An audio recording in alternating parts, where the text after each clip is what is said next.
أعوذ بالله من الشيطان بسم الله الرحمن الرحيم وعهدنا إلى إبراهيم وإسماعيل أن طهرا بيتي للطائفين والعاكفين والركع السجود وقال تعالى يا أيها النبي إنا أرسلناك شاهدا ومبشرا ونذيرا وداعيا إلى الله بإذنه وسراجا منيرا وبشر المؤمنين بأن لهم من الله فضلا كبيرا ولا تطع الكافرين والمنافقين ودع أذاهم وتوكل على الله وكفى بالله وكيلا وقال تعالى كنتم خير أمة أخرجت للناس تأمرون بالمعروف وتنهون عن المنكر وتؤمنون بالله وقال تعالى يا أيها الذين آمنوا اتقوا الله وكونوا مع الصادقين وقال النبي صلى الله عليه وسلم إنما أنا مبلغ والله يهدي وإنما أنا قاسم والله يعطي وقال النبي صلى الله عليه وسلم من ألف المسجد ألفه الله وقال رسول الله صلى الله عليه وسلم من جاء مسجدي هذا لم يأته إلا بخير يتعلمه أو يعلمه فهو بمنزلة المجاهد في سبيل الله ومن جاء لغير ذلك فهو بمنزلة الرجل ينزل إلى متاع غيره وقال النبي صلى الله عليه وسلم من غدا إلى المسجد لا يريد إلا أن يتعلم خيرا أو يعلمه كان له كأجر حاج تاما حجته وقال النبي صلى الله عليه وسلم من أكثر ذكر الله فقد برئ من النفاق وقال النبي صلى الله عليه وسلم أكثروا ذكر الله حتى يقولوا مجنون وقال النبي صلى الله عليه وسلم من لزم الاستغفار جعل الله له من كل ضيق مخرجا ومن كل هم فرجا ورزقه من حيث لا يحتسب وقال النبي صلى الله عليه وسلم من صلى علي صلاة واحدة صلى الله عليه 10 ومن صلى علي 10 صلى الله عليه 100 ومن صلى علي 100 كتب الله بين عينيه براءة من النار وبراءة من النفاق وأسكنه الله يوم القيامة مع الشهداء أو كما قال عليه الصلاة والسلام اللہ جل جلالہ وعمن والہ کا فضل و کرم ہے، اس کا عظیم احسان ہے کہ اس نے ہم سب کو سید الانبیاء حضرت محمد مصطفیٰ صلی اللہ علیہ وسلم کی امت میں پیدا فرمایا۔ امام الانبیاء حضرت محمد مصطفیٰ صلی اللہ علیہ وسلم سید الانبیاء تمام نبیوں رسولوں پیغمبروں کے سردار ہیں، اور آپ پر اللہ تبارک و تعالیٰ نے جو کتاب نازل فرمائی وہ سید الکتب ہے، تمام کتابوں کی سردار ہے۔ تورات، زبور، انجیل، صحف ابراہیم و موسیٰ، اللہ تبارک و تعالیٰ نے کتابیں نازل فرمائی چھوٹی بڑی، ان سب کتابوں میں سب سے بڑی کتاب سید الکتب، کتابوں کا سردار قرآن مقدس اللہ تبارک و تعالیٰ نے ہمیں عطا فرمایا، اور ہمیں اللہ جل جلالہ وعمن والہ نے سید الامم بنایا، تمام امتوں کا سردار بنایا۔ کوئی امت جنت میں نہیں جائے گی جب تک کہ امت محمدیہ جنت کے اندر داخل نہ ہو جائے۔ تو نبی سید الانبیاء ہے، اور کتاب سید الکتب ہے، اور امت سید الامم ہے، اور اللہ تبارک و تعالیٰ نے عبادت کے لیے خاص طور پر جو مہینہ اللہ تبارک و تعالیٰ نے عطا فرمایا وہ سید الشہور ہے، تمام مہینوں کا سردار ہے، تمام مہینوں کا سردار۔ ان عدت الشہور عند اللہ 12 شہرا، اللہ تعالیٰ کے نزدیک مہینوں کی تعداد 12 ہے، محرم، صفر، ربیع الاول، ربیع الثانی، جمادی الاول، جمادی الثانی، رجب، شعبان، رمضان، شوال، ذوالقعدہ، ذوالحجہ، یہ 12 مہینے ہیں۔ اللہ تبارک و تعالیٰ نے کسی مہینے کا نام قرآن مقدس میں ذکر نہیں کیا سوائے رمضان المبارک کی۔ فرمایا شہر رمضان الذی انزل فیہ القرآن، رمضان کے مہینے کے اندر قرآن نازل کیا گیا، ھدی للناس، جو پوری انسانیت کے لیے ہدایت ہے۔ تو رمضان اللہ تعالیٰ نے اس امت محمدیہ کو خصوصی طور پر عطا فرمایا. رمضان تو چلا آ رہا ہے شروع سے، آسمان زمین جب سے بنے تب سے مہینے ہیں، لیکن خصوصیت کے ساتھ عبادت کے لیے، خصوصیت کے ساتھ روزوں کے لیے، خصوصیت کے ساتھ اللہ سے، رسول اللہ سے، آخرت سے تعلق کے لیے اللہ تبارک و تعالیٰ نے امت محمدیہ کو خصوصی طور پر رمضان المبارک کا مہینہ عطا فرمایا ہے. تو نبی سید الانبیاء ہے اور امت سید الامم ہے اور کتاب سید الکتب ہے اور مہینہ سید الشہور ہے. تمام مہینوں کا سردار رمضان المبارک اللہ تبارک و تعالیٰ نے ہمیں عطا فرمایا، اور خصوصی طور پر اللہ تبارک و تعالیٰ نے عبادت کے لیے ایک دن سید الایام جمعے کا اللہ تبارک و تعالیٰ نے اس امت محمدیہ کو خصوصی طور پر عطا فرمایا. سید الایام یوم الجمعہ اس امت کو اللہ تعالیٰ نے دیا، سید الکتب دیا، اور اللہ تعالیٰ نے سید الانبیاء حضرت محمد صلی اللہ علیہ وسلم کو ہمارا امام، ہمارا رہبر، ہمارا رہنما، ہمارا قائد اور ہمارا ہدایت کرنے والا اور ہمیں سیدھی راہ پر چلانے والا سید الانبیاء حضرت محمد مصطفیٰ صلی اللہ علیہ وسلم عطا فرمائے. تو ان ساری سرداریوں کا شکر یہ ہے کہ ہم سید الانبیاء حضرت محمد مصطفیٰ صلی اللہ علیہ وسلم کی طرح اللہ کی عبادت کریں، اللہ کی اطاعت کریں، اس کی فرما برداری کریں. اللہ فرماتے ہیں لقد کان لکم فی رسول اللہ اسوۃ حسنہ، ایمان والوں مسلمانوں اللہ کے رسول میں تمہارے لیے بہترین نمونہ ہے. لقد کان لکم فی رسول اللہ، یہ نہیں فرمایا لقد کان لکم فی احمد اسوہ، فی محمد اسوہ، فی طٰہٰ اسوہ، فی یاسین اسوہ، فی آپ صلی اللہ علیہ وسلم کے بہت سارے نام ہیں، نام کا ذکر نہیں کیا، صفت کا ذکر کیا. فرمایا لقد کان لکم فی رسول اللہ اسوۃ حسنہ، تمہارے لیے اللہ کے رسول میں بہترین نمونہ ہے. یعنی تمہیں سب سے پہلے مسلمانوں، ایمان والوں، کلمے والوں رسول اللہ کی سنت رسالت، رسول اللہ کی سنت نبوت کو زندہ کرنا ہے. تمہیں صرف اپنی فکر نہیں کرنی ہے، تمہیں سارے عالم کی فکر کرنی ہے کہ صرف میں اکیلا اعتکاف میں رمضان میں بیٹھ جاؤں. نہیں، میں بھی اعتکاف میں بیٹھوں، میرا بھائی بھی اعتکاف میں بیٹھے، میرا بیٹا بھی اعتکاف میں بیٹھے، میرا بھائی بھی، رشتے دار بھی، میرے محلے والے بھی، پڑوس والے بھی، ساری دنیا کے مسلمان وہ اللہ تبارک و تعالیٰ کی اطاعت اور برداری کرنے والے بنے، اور ساری دنیا کی انسانیت وہ کفر سے نکل جائے، شرک سے نکل جائے، جہالت، غفلت، بددینی، بے دینی سے نکل جائے. تو سنت رسالت، سنت نبوت سب سے پہلے تمہیں زندہ کرنی ہے. تبھی تمہارا ایمان کامل ہوگا، تبھی تمہارا ایمان مکمل ہوگا، تبھی تم کامل مومن، کامل مسلمان کہلاؤ گے. لا یؤمن احدکم حتی یحب لاخیہ ما یحب لنفسہ، تم میں سے کوئی آدمی کامل مومن نہیں ہو سکتا، کامل ایمان والا نہیں ہو سکتا، کامل طور پر اللہ کو پہچاننے والا، اس کو ماننے والا نہیں ہو سکتا جب تک کہ وہ اپنے بھائی کے لیے وہ چیز پسند نہ کرے جو اپنے لیے پسند کر رہا ہے. صحابی سے اللہ کے نبی نے پوچھا اب تحب الجنہ، کیا تم جنت میں داخل ہونا پسند کرتے ہو، جنت میں جانا پسند کرتے ہو؟ قال نعم، کیا جی پسند کرتا ہوں میں جنت میں جانا. آپ صلی اللہ علیہ وسلم نے فرمایا فاحب الیقین ما تحب لنفسک، فاحب الیقین ما تحب لنفسک، کہ اپنے بھائی کے لیے بھی وہی چیز پسند کرو جو تم اپنے لیے پسند کر رہے ہو. تم نے اپنے لیے اعتکاف پسند کر لیا ہے تو دوسروں کے لیے بھی اعتکاف پسند کرو. یہ رسول اللہ صلی اللہ علیہ وسلم کی مہا سنت ہے، یہ رسول اللہ صلی اللہ علیہ وسلم کی بڑی سنت ہے جس کو آج امت کے بڑے طبقے نے چھوڑا ہوا ہے. آپ حضرات مبارکبادی کی مستحق ہو کہ اللہ کے پاکیزہ مقدس گھر مسجد میں اعتکاف میں پورے مہینے کے لیے، 20 دن کے لیے، 10 دن کے لیے جمع ہو. یہ بڑی سنت ہے جو اس زمانے میں امت کے اندر سے نکلی ہوئی ہے. یہ زمانہ تو بہت دور ہو گیا، اس سے پہلا زمانہ امام بخاری رحمۃ اللہ علیہ، ان کے استاد ہیں امام زہری رحمۃ اللہ علیہ، بخاری شریف میں بار بار ان کا نام آتا ہے. فرمایا کرتے تھے عجباً للناس، تعجب ہے مجھے انسانوں پر، تعجب ہے مجھے لوگوں پر، ترک الاعتکاف، کہ انہوں نے اعتکاف کو چھوڑ دیا ہے. اس زمانے میں عجباً للناس، کہ مجھے لوگوں پر تعجب ہے کہ لوگوں نے اعتکاف کو چھوڑا ہوا ہے.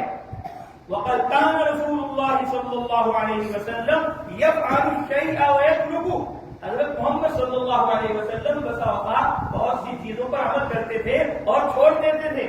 کسی چیز کو کیا پھر چھوڑ دیا, کسی چیز کو کیا پھر چھوڑ دیا. وقت کان رسول اللہ صلی اللہ علیہ وسلم یفعل الشیء ویترکہ, بس اوقات آپ بہت ساری چیزیں کرتے تھے اور ان کو چھوڑ دیتے تھے. ولم یترک الاعتکاف, حضرت محمد صلی اللہ علیہ وسلم نے کبھی اعتکاف نہیں چھوڑا. منذ دخل المدینہ الی ان مات, جب سے آپ صلی اللہ علیہ وسلم مدینہ منورہ میں تشریف لائے اور مدینہ منورہ کے اندر رہنے لگے, یہاں تک کہ آپ صلی اللہ علیہ وسلم اس دنیا سے پردہ فرما گئے, کبھی آپ نے اعتکاف کو چھوڑا نہیں. تو یہ اعتکاف ایسی سنت مؤکدہ ہے, ایسا عظیم الشان اہم عمل ہے کہ رسول اللہ نے اس کو کبھی چھوڑا نہیں. یہاں تک کہ اگر کبھی سفر کی وجہ سے آپ صلی اللہ علیہ وسلم اعتکاف نہیں کر پائے یا کوئی اور وجہ آئی, ایک دفعہ آپ سفر پہ گئے تو اعتکاف نہیں ہوا, تو اگلے سال آپ صلی اللہ علیہ وسلم نے 20 دن کا اعتکاف کیا. اور ایک دفعہ ایسا ہوا آپ صلی اللہ علیہ وسلم نے اعتکاف کا خیمہ اپنا لگوایا, حضرت عائشہ نے بھی لگوا دیا, حضرت زینب نے بھی لگوا دیا اور حضرت حفصہ نے بھی لگوا دیا. آپ نے فرمایا اتنے سارے خیمے اب لوگ کہاں رہیں گے, لوگوں کو دقت ہوگی, پریشانی ہوگی. اور انہوں نے یہ خیمے اس لیے نہیں لگائے کہ ہم اعتکاف کریں, انہوں نے اس لیے لگائے کہ اس نے کس کا خیمہ لگا تو مجھے اپنا خیمہ لگاؤ. تو آپ صلی اللہ علیہ وسلم نے فرمایا کہ میں اس سال اعتکاف نہیں کرتا. تو آپ صلی اللہ علیہ وسلم نے اس سال اعتکاف نہیں کیا. پھر جب رمضان المبارک گزر گیا تو آپ صلی اللہ علیہ وسلم نے شوال کے مہینے میں اعتکاف دوبارہ, اتنا اہتمام کہ رمضان ہر سال اعتکاف کر رہا ہے, کبھی نہیں کیا تو 20 دن پھر اعتکاف کیا اگلے سال رمضان میں, اور اگر کبھی چھوٹ گیا رمضان میں تو شوال میں آپ صلی اللہ علیہ وسلم نے اس اعتکاف کی قضا کی. یہ آپ صلی اللہ علیہ وسلم کا تعلق ہے اس اعتکاف کی عظیم سنت سے. اور یہ سنت ایسی نہیں ہے کہ صرف رسول اللہ کی ہے, یہ انبیاء علیہ الصلوۃ والتسلیمات کی سنت ہے. اللہ تبارک و تعالی نے بیت اللہ بنوایا حضرت ابراہیم علیہ السلام سے. ابراہیم بیت اللہ بناؤ, کعبہ بناؤ. ابراہیم اور اسماعیل دونوں کھڑے ہو گئے. وَإِذْ يَرْفَعُ إِبْرَاهِيمُ الْقَوَاعِدَ مِنَ الْبَيْتِ وَإِسْمَاعِيلُ رَبَّنَا تَقَبَّلْ مِنَّا إِنَّكَ أَنْتَ السَّمِيعُ الْعَلِيمُ. ابراہیم اور اسماعیل جب بیت اللہ کی بنیادیں اٹھا رہے تھے, کعبہ بنا رہے تھے, اللہ کے گھر تعمیر کر رہے تھے, دونوں کہہ رہے تھے ربنا تقبل منا, مولا ہماری طرف سے اس محنت کو, کاوش کو قبول فرما. نبی کی ہر محنت قبول ہے, ہر کاوش قبول ہے, اس کے باوجود اللہ سے دعا کر رہے ہیں, اللہ سے مانگ رہے ہیں, ہمیں بتا رہے ہیں کہ دیکھو اعتکاف کر کر مغرور مت ہو جانا, نماز پڑھ کر مغرور مت ہو جانا, روزہ رکھ کر مغرور مت ہو جانا, بڑائی اپنے دل کے اندر مت لانا کہ کوئی اعتکاف نہیں کر رہا ہے دنیا میں, ہم کر رہے ہیں اعتکاف, کوئی سنت کو زندہ نہیں کر رہا اور ہم سنت کو زندہ کر رہے ہیں. نہیں, یہ اللہ کا فضل ہے, اس کا کرم ہے, اس کا انعام ہے. ڈرتے رہو گے قبول بھی ہوگا کہ نہیں ہوگا. نبی رسول پیغمبر کہہ رہے ہیں ربنا تقبل منا, مولا بتکلف قبول فرما.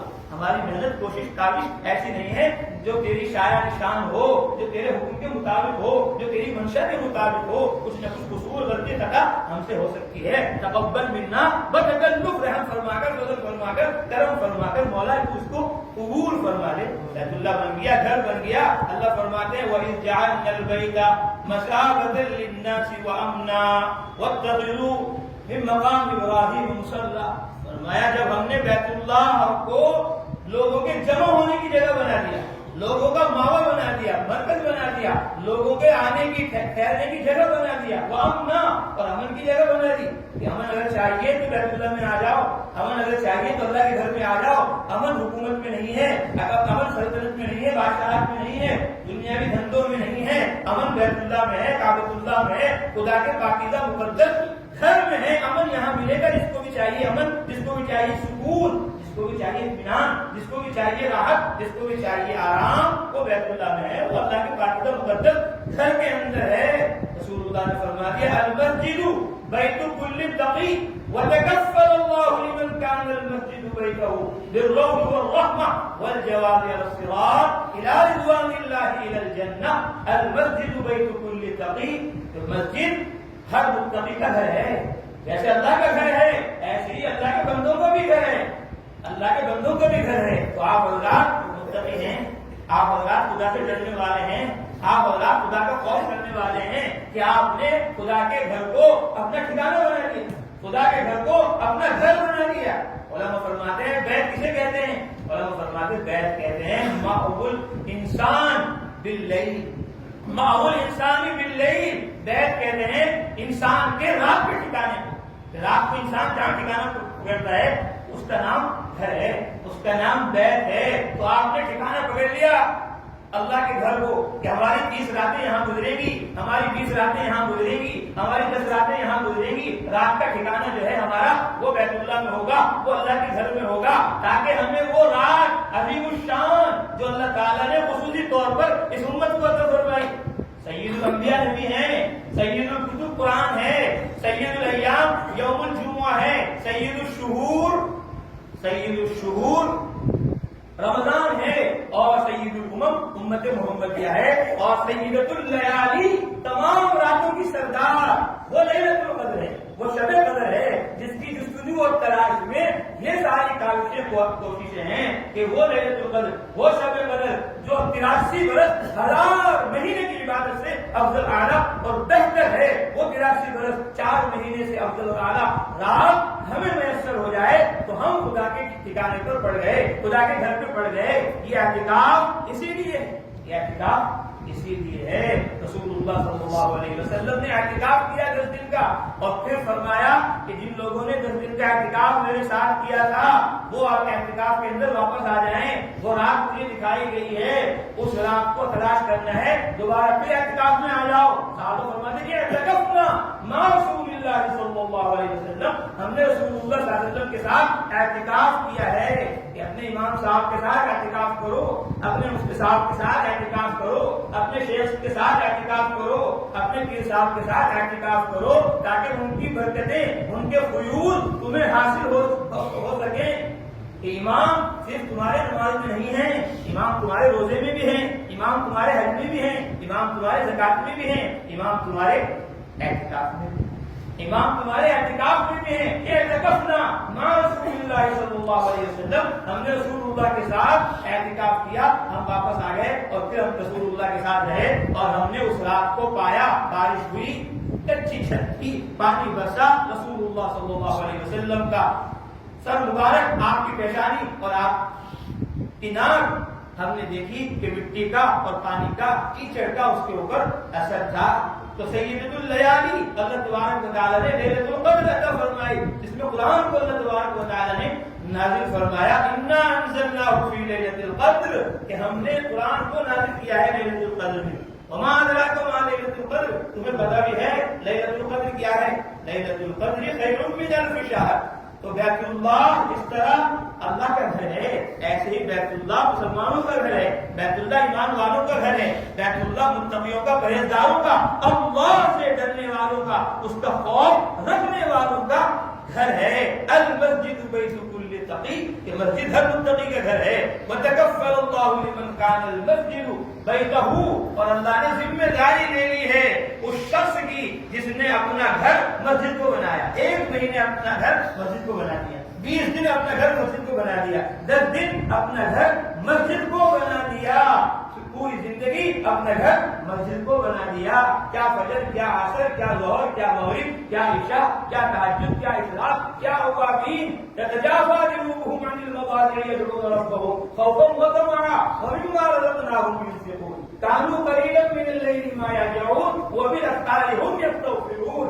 شب قدر اسی لیے ہے تاکہ تمہیں ہر رات کی قدر ہو جائے، رمضان اسی لیے ہے تاکہ تمہیں ہر مہینے کی قدر ہو جائے، جمعہ اسی لیے ہے تاکہ تمہیں ہر دن کی قدر ہو جائے. کوئی دن تمہارا قرآن کے بغیر نہ گزرے، کوئی دن تمہارا حدیث کے بغیر نہ گزرے، کوئی رات تمہاری عبادت کے بغیر نہ گزرے، کوئی رات تمہاری دعا کے بغیر نہ گزرے، کوئی رات تمہاری استغفار کے بغیر نہ گزرے، کوئی رات تمہاری اللہ کی رضا اور خوشنودی کے بغیر نہ گزرے. وتکفل اللہ لمن کان المسجد بیتہ بالروح والرحمہ، اللہ نے ذمہ داری لے لی ہے کہ اللہ رحمت نازل فرمائیں گے اور راحت دیں گے، سکون دیں گے، اطمینان دیں گے اس شخص کو جو مسجد کو ٹھکانہ بنائے گا، جو 1 مہینے مسجد میں رہے گا، 20 دن مسجد میں رہے گا، 10 دن مسجد میں رہے گا. اس مہاسنت اعتکاف جس کو لوگوں نے چھوڑ رکھا ہے اس کو زندہ کرے گا تو اللہ اس کو راحت عطا فرما دے گا، سکون عطا فرما دے گا. والجواد علی الصراط، اور وہ پرصراط جس کا ڈر خوف نبیوں کو تھا، صحابہ کو تھا، جس کو آج ہم اور تم اللہ معاف فرمائے بھولے ہوئے. جنت یاد نہیں ہے، جہنم یاد نہیں ہے، ثواب یاد نہیں ہے، عذاب یاد نہیں ہے، قبر یاد نہیں ہے، حشر یاد نہیں ہے، پرصراط یاد نہیں ہے، جس کی وجہ سے آج اعتکاف میں تھوڑے سے لوگ ہیں جس کی وجہ سے روزہ رکھنے والے کم ہیں، جس کی وجہ سے حج کرنے والے کم ہیں، جس کی وجہ سے زکات دینے والے کم ہیں، جس کی وجہ سے سنت شریعت پر چلنے والے کم ہیں، کہ سب نے دنیا کو سامنے رکھا ہوا ہے. فکر دنیا تجھ کو صبح و شام ہے، فکر دنیا تجھ کو صبح و شام ہے، اس سے غافل ہے جو اصلی کام سے غافل ہو گئے دنیا کی وجہ سے. کہ آخرت سامنے نہیں، تفصیلات سامنے نہیں، جنت سامنے نہیں، جہنم سامنے نہیں، ثواب عذاب آخرت سامنے نہیں، دنیا سامنے ہے. فکر دنیا تجھ کو صبح و شام ہے، اس سے غافل ہے جو اصلی کام ہے. اصلی کام تھا مسجد میں اعتکاف کرنا، اصلی کام تھا مسجد میں قرآن پڑھنا، اصلی کام تھا مسجد میں قرآن سیکھنا، اصلی کام تھا مسجد میں سنت اور شریعت، عبادت اور دعوت کا ماحول قائم کر سنت اور شریعت کو عالم میں پھیلانا اور پہنچانا. اس کو بھول گئے. فکر دنیا، یہ تو ہمارے بہت بڑے بزرگ تھے خواجہ عزیز الحسن صاحب رحمۃ اللہ علیہ، انہوں نے کہا فکر دنیا تجھ کو صبح و شام ہے، اس سے غافل ہے جو اصلی کام ہے. اور میں نے اس کو پلٹا آپ حضرات کے لیے، اپنے لیے، پوری امت کے لیے. فکر دنیا تجھ کو صبح و شام ہے، اس سے غافل ہے جو اصلی کام ہے. اصلی کام سے لوگ غافل ہیں، اعتکاف میں نہیں ہیں، مدرسے میں نہیں ہیں، خانقاہ میں نہیں ہیں، سنت اور شریعت کو سیکھنے سکھانے میں نہیں ہیں، کھانے کمانے میں زندگی برباد ہو رہی ہیں. اور آپ حضرات اللہ کے فضل و کرم سے، اس کے انعام سے مدرسے میں بھی ہیں، مسجد میں بھی ہیں، خانقاہ میں بھی ہیں، راہ خدا میں ہیں. آپ کے لیے یہ نہیں ہے فکر دنیا تجھ کو صبح و شام ہے، اس سے غافل ہے جو اصلی کام ہے. آپ کے لیے تو یہ ہے فکر جنت، فکر آخرت، فکر اعتکاف، فکر شریعت، فکر آخرت تجھ کو صبح و شام ہے، اس میں تو مشغول ہے جو اصلی کام ہے. اصلی کام میں آپ مشغول ہیں اعتکاف کے اندر، کہ وہ سنت جس کو شہر والوں نے چھوڑا ہے، وہ سنت جس کو گاؤں والوں نے چھوڑا ہے، وہ سنت جس کو ایک بڑا طبقہ مدت سے چھوڑا آ رہا ہے. کہاں امام بخاری ہیں اور کہاں امام زہری رحمۃ اللہ علیہ ہیں. فرمائے عجبا للناس ترکوا الاعتکاف ولم يترك الاعتکاف منذ دخل المدینہ الی ان مات. تعجب ہے مجھے انسانوں پر کہ وہ اعتکاف چھوڑ رہے ہیں، حالانکہ ایسی سنت ہے اعتکاف کہ جس کو رسول اللہ نے مدینے میں داخل ہونے کے بعد موت تک کبھی نہیں چھوڑا. تو فکر اعتکاف آپ کو صبح و شام ہے، آپ اس میں مشغول ہو جو اصلی کام ہے. اصلی کام ہے اللہ کے گھر پر پڑ جانا، ٹھکانہ اپنا بنا لینا. عطا خراسانی رحمت اللہ علیہ بزرگ ہیں، وہ فرماتے تھے مثل المعتکف، اعتکاف کرنے والوں کی مثال، جو اعتکاف میں آ گئے مہینے کے لیے، جو اعتکاف میں آ گئے 20 دن کے لیے، جو اعتکاف میں آ گئے 10 دن کے لیے.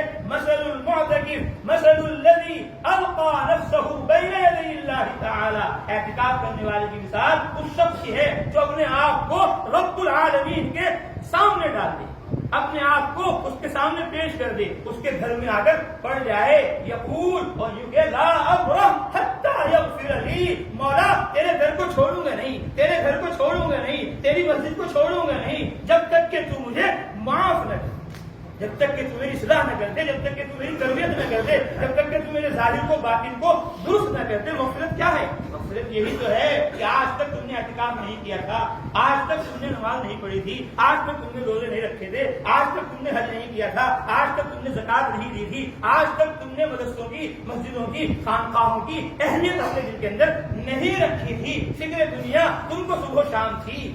آج اللہ نے توفیق عطا فرما دی کہ تم مسجد میں آ گئے، اعتکاف میں آ گئے. اب تمہیں پتہ چل گیا کہ ہم سید الانبیاء حضرت محمد صلی اللہ علیہ وسلم کی امت میں ہیں. تمہیں پتہ چل گیا ہم سید الکتب قرآن مقدس کو ماننے والے ہیں. ہم سید الشہور رمضان المبارک کے مہینے میں اللہ کے لیے بھوک پیاس برداشت کرنے والے ہیں. ہم سید الیام یوم الجمعہ میں امام الانبیاء حضرت محمد مصطفیٰ صلی اللہ علیہ وسلم پر درود و سلام کے نذرانے پیش کرنے والے ہیں. ہم سید لیالی لیلۃ القدر، شب قدر کے قدردان ہیں کہ ہم نے اپنے آپ کو اب دنیا سے منہ موڑ کر خدا کے گھر میں اپنے آپ کو ڈال دیا ہے کہ اب ہم دکان کی فکر نہیں کریں گے، اب ہم مکان کی فکر نہیں کریں گے، اب ہم بیوی بچوں کی فکر نہیں کریں گے، اب ہم زمین و جائیداد کی فکر نہیں کریں گے. اب ہم دنیا کو بھول گئے ہیں، اب ہم دنیا کے بنانے والے رب العالمین احکم الحاکمین کے دربار میں آ کر پڑ گئے ہیں. مولا ہماری مغفرت کر دے. جو جرم ہوا اب تک ہم نے اعتکاف نہیں کیے تھے، عبادتیں نہیں کی تھی، گناہوں میں، نافرمانیوں میں، منمانیوں میں، منچاہیوں میں ہم نے زندگیاں لگائی تھی، مولا وہ سارے صغیرہ گناہ، وہ سارے کبیرہ گناہ، وہ سارے جانے نہ جانے گناہ، سارے کے ساروں کو اے اللہ معاف کر دے، اب مجھے یہاں سے پاک کر کے صاف کر کے یہاں سے اپنے گھر سے مجھے میرے گھر میں پہنچا دے، تاکہ میں تیرے گھر کا یہ ماحول اپنے گھر میں بھی قائم کروں، تاکہ میں تیرے گھر کا یہ ماحول اپنی دکان میں بھی قائم کروں، تاکہ میں تیرے گھر کا ماحول اپنے زمین و جائیداد کے اندر بھی اس ماحول کو میں قائم کروں کہ اس آسمان یہ زمین اللہ کا ہے، زمین کا کوئی حصہ خدا کی نافرمانی میں نہ رہنا چاہیے، زمین کا کوئی کونا خدا کی عبادت سے اور خدا کی دعوت سے اور اس کی یاد سے خالی نہ رہنا چاہیے۔ یہ میرا مقصد حیات ہے، یہ میرا مقصد زندگی ہے۔ اے اللہ، میں تیرے در پر آ کر پڑ گیا، اب مجھے بخش دے، جہنم سے مجھے نجات دے دے اور جنت میں مجھے داخل کر دے۔ وہ پل صراط جس سے صحابہ ڈرتے تھے، خوف جن کے اوپر طاری تھا، جس کو آج ہم اعتکاف میں بھی یاد نہیں رکھتے، جس کو آج ہم مسجد میں بھی یاد نہیں رکھ رہے، وہ صحابہ گھر میں یاد رکھتے تھے۔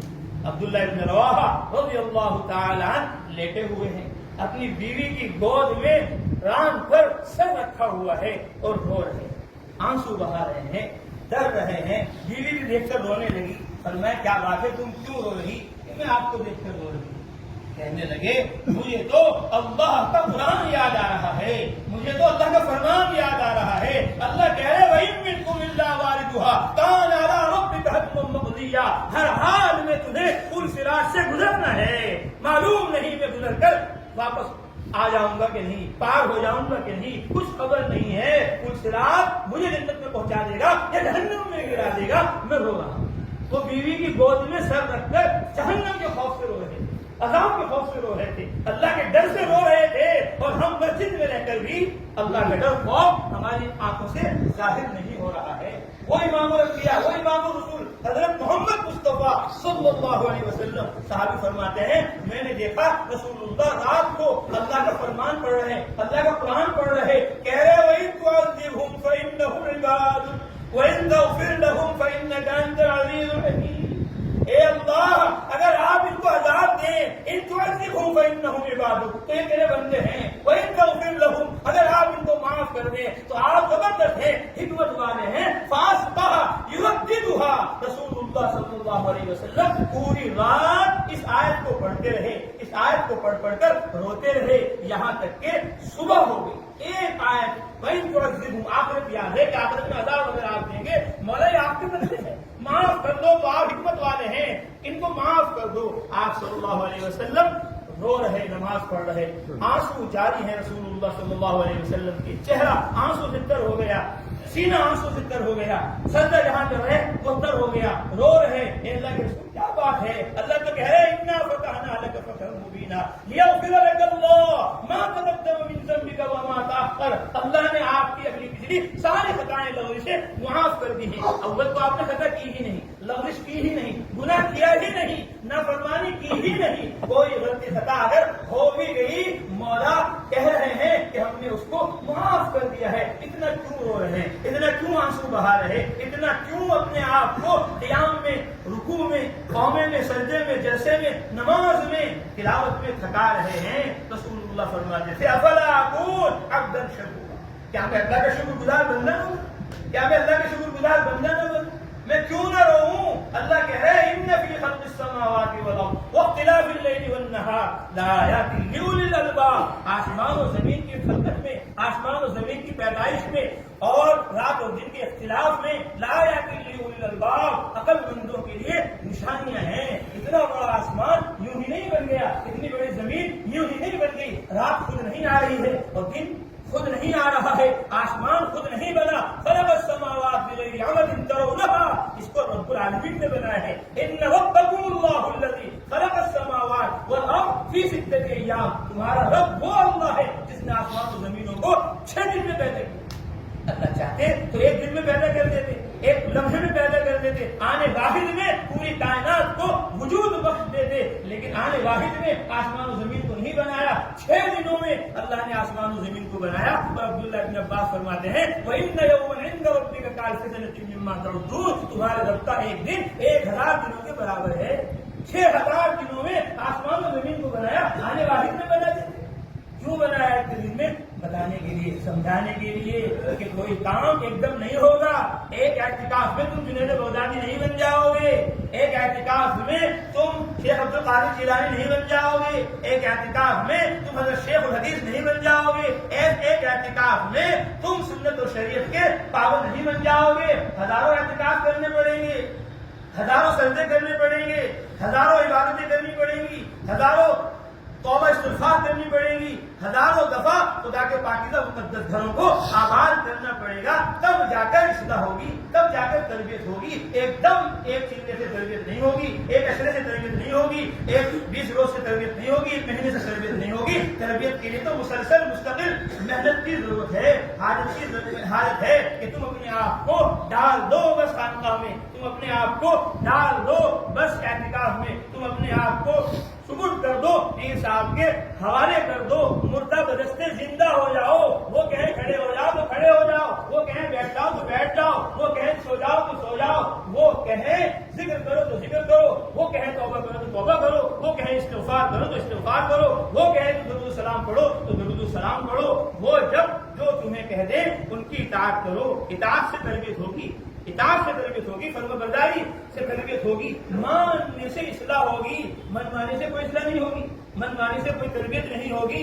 من مانی کو ختم کرنے کا نام ہی خانقاہ ہے کہ اپنے آپ کو خانقاہ خلیلیہ میں تم نے بھیج دیا، اب تمہیں خلیل اللہ جیسا بننا ہے، اب تمہیں رسول اللہ جیسا بننا ہے، اب تمہیں حبیب اللہ جیسا بننا ہے، جیسے وہ خلیل اللہ ہر حال میں اللہ کے پابند تھے، اللہ کے حکم کے فرما بردار تابعدار تھے، جیسے نبیوں رسولوں پیغمبروں کے جانشین علماء صلحاء ورثاء علماء وہ جیسے اللہ کے پابند ہیں، رسول اللہ کے پابند ہیں، ایسے ہی تمہیں بھی اپنے آپ کو اللہ کا پابند بنانا ہے، تمہیں رسول اللہ کا پابند بنانا ہے، سنت و شریعت کی طرف تمہیں اپنے آپ کو متوجہ کرنا ہے۔ تو حضرت عبداللہ بن رواحہ رضی اللہ تعالیٰ عنہ گود میں رکھے ہوئے سر ہیں بیوی کے، اور رو رہے ہیں جہنم کے ڈر سے، رو رہے ہیں پلصراط کے خوف سے، تو وہ پلصراط آسان ہو جائے گا اس کے لیے۔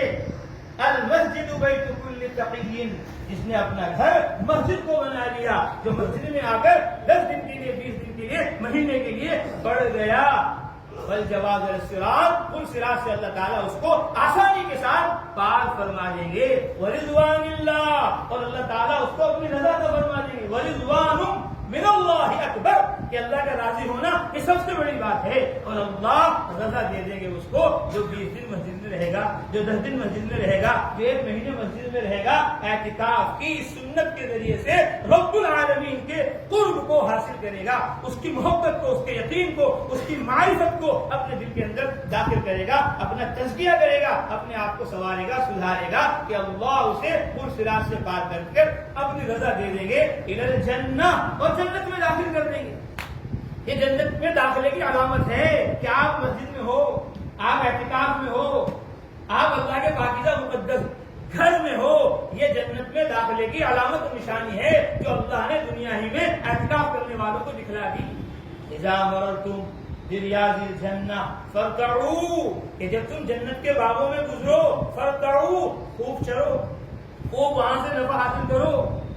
قیل وما ریاض الجنہ، حضرت جنت کے باغ کیا ہیں، جنت کے باغیچے کیا ہیں، جنت کی کیاریاں کیا ہیں؟ فرمایا المساجد، مسجدیں ہیں، مسجدیں ہیں، جو مسجد میں آ گیا وہ جنت میں آ گیا، اور جو مسجد میں نہیں ہے وہ آخرت کی جنت سے دور ہے، جو دنیا ہی کی جنت میں نہیں آ رہا وہ آخرت کی جنت میں کیسے چلے جائے؟ اور روایت میں بھی ہے دنیا بھر میں جتنی مسجدیں ہیں یہ ساری کی ساری جنتیں ہیں، اور یہ قیامت میں ساری مسجدیں، یہ بظاہر روم کی مسجد، یہ سہارنپور کی مسجدیں، یہ یو پی کی مسجدیں، یہ ہند و سندھ کی مسجدیں، ساری کی ساری بیت اللہ میں جمع ہو جائیں گی، اور پھر وہاں سے جنت کے اندر منتقل ہو جائیں گی۔ تو آپ جنت میں بیٹھے ہوئے ہو، اللہ تعالیٰ نے اعتکاف کی برکت سے تمہیں جنتی بنا دیا۔ اذا مررتم بریاض الجنہ، کہ جب جنت کے باغوں میں گزرو تو خوب چلو۔ وما ریاض الجنہ، اگر جنت کے باغ کیا ہیں؟ فرمایا المساجد، مسجدیں ہیں، اور ایک روایت میں فرمایا حلق العلم، علم کے حلقے ہیں، اور ایک روایت میں ہے حلق الذکر، ذکر کے حلقے ہیں۔ جنت کے باغات مجالس العلم، علم کی مجلس ہے۔ اب یہاں قرآن کی بات ہو رہی ہے، اب یہاں حدیث کی بات ہو رہی ہے، تعلیم ہو رہی ہے کتاب کے ذریعے سے، تعلیم ہو رہی ہے بیان کے ذریعے سے، اللہ کی باتیں کی جا رہی، رسول اللہ کی باتیں کی جا رہی، علم کا حلقہ قائم ہے، علم کا حلقہ قائم ہے۔ بہت بڑی کتاب ہے فتوے کی، فتاوی تاطا خانیہ، اس کے اندر لکھا ہوا ہے، بہت سے لوگوں کو پتہ نہیں۔ فرمایا کہ بیان ہو رہا ہے ادھر اور ادھر تلاوت ہو رہی ہے، بتاؤ کہ تلاوت کرنا اس وقت میں افضل ہے یا بیان میں بیٹھنا افضل ہے؟ جس سے بھی پوچھو وہ کہہ دے گا قرآن پڑھنا افضل ہے، اللہ کی کتاب ہے، ایک ایک لفظ پر کتنی نیکیاں مل رہی ہیں، تو قرآن پڑھنا افضل ہے۔ بیان تو وہ حساب کر رہے ہیں، وہ حساب ہے اور وہ اللہ ہے، ان کی کتاب ہے، قرآن ہے، بیان میں بیٹھنا افضل نہیں، قرآن پڑھنا افضل ہے، ہر ایک یہ بتا دے گا۔ لیکن فتاوی تاطا خانیہ میں لکھا ہوا ہے جب بیان ہو رہا ہے، تقریر ہو رہی ہے، علم و ایمان کی مجلس قائم ہے، اب قرآن پڑھنا افضل نہیں ہے، اب قرآن بند کر دو، اب یہاں مجلس کے اندر شریک ہو جاؤ، یہاں بیٹھ جاؤ، اب تسبیح بھی مت پڑھو، اب یہاں ذکر کے اندر یہ ذکر بڑا ذکر یہ چل رہا ہے۔ ہمارے حضرت مولانا افتخار حسن صاحب رحمۃ اللہ علیہ بار بار سنایا کرتے تھے، فرمایا معاذ یہاں مجلس قائم ہوتی ہے روزانہ فجر کے بعد، تم اس مجلس علم میں کیوں نہیں بیٹھتے؟ کہا حضرت میں نے 7,000 مرتبہ ذکر کی تسبیحات کی اپنے اوپر ایک حد مقرر کی ہے، میں اگر کہیں بیٹھ جاتا ہوں تو وہ رہ جاتی ہے۔ تو آپ صلی اللہ علیہ وسلم فرمایا معاذ اتنے 1000 مرتبہ پڑھنے کی ضرورت نہیں، تم یہ ایک مرتبہ پڑھ لو، لیکن یہاں مجلس میں بیٹھو، اس مجلس میں بیٹھو، ذکر کی وجہ سے اس علم کی مجلس کو مت چھوڑو۔ رسول اللہ آئے مسجد میں، دیکھا ایک ذکر کا حلقہ لگا ہوا ہے، ایک علم کا حلقہ لگا ہوا ہے، فرمایا کلاہما علی خیر، دونوں کو دونوں خیر پر ہیں، دونوں کو علم باللہ ثواب مل رہا ہے۔ اور آپ صلی اللہ علیہ وسلم علم کے حلقے میں بیٹھ گئے اور فرمایا انما بعثت معلما، مجھے معلم بنا کر بھیجا ہے۔ علم بڑی دولت ہے، علم بڑی دولت ہے۔ میں کہا کرتا ہوں رمضان علم کا مہینہ ہے، رمضان علم کا مہینہ ہے، تورات رمضان میں نازل ہوئی، زبور رمضان میں نازل ہوئی، انجیل رمضان میں نازل ہوئی، صحف ابراہیم و موسیٰ رمضان میں نازل ہوئی۔ تو رمضان علم کا مہینہ ہے، اس علم کے مہینے میں ہمارا تعلق علم الہی سے ہونا چاہیے، علم نبوت سے ہونا چاہیے۔ تو آپ حضرات مبارکبادی کے مستحق ہیں کہ آپ مدرسے کی مسجد میں ہیں، اور مدرسہ بھی وہ جو 4 جہان عالم کے اندر جس کا فیض جاری و ساری ہے، اور آپ اس خانقاہ میں ہو جس کا فیض اور جس کی رحمتیں برکتیں پوری دنیا کے اندر عام ہیں۔ اللہ تبارک و تعالیٰ نے عالمی مدرسے میں اور عالمی خانقاہ میں آپ کو اپنے فضل و کرم سے پہنچا دیا۔ اب اس کا شکر یہ ہے کہ کوئی یہاں سے علم کی دولت کے بغیر نہ جائے، کوئی یہاں سے ذکر کی دولت کے بغیر نہ جائے، کوئی یہاں سے فکر کی دولت کے بغیر نہ جائے، کہ علم سب سے بڑی دولت ہے۔ علم ہے تو سب کچھ ہے۔ اللہ جل خیر امام بخاری، بہت سے لوگ کہتے ہیں علم سے کیا ہوگا؟ ارے بھائی اصل تو عمل ہے، عمل نہیں ہو جہنم میں جاؤ، اصل تو علم ہے۔ نہیں، اصل علم نہیں ہے، اصل عمل نہیں ہے، اصل علم ہے۔ اصل کیا ہے؟ اصل تو عمل ہے۔ کیا پڑھنے لکھنے کیا پڑھنا؟ اس سے اچھے تو جاہل نہیں، اس سے اچھے جاہل نہیں، عالم افضل ہے ہزاروں جاہلوں سے، ہزاروں عمل کرنے والوں سے، کہ اصل عمل نہیں ہے، اصل علم ہے۔ امام بخاری رحمۃ اللہ علیہ نے بخاری شریف میں ایک باب قائم کیا کہ علم جو ہے کہ وہ قول سے بھی پہلے ہے، علم جو ہے وہ عمل سے بھی پہلے ہے۔ ارے علم ہوگا تبھی تو قول ہوگا، علم ہوگا تبھی تو عمل ہوگا، علم ہی نہیں تو قول کہاں سے ہوگا، علم ہی نہیں تو عمل کہاں سے ہوگا؟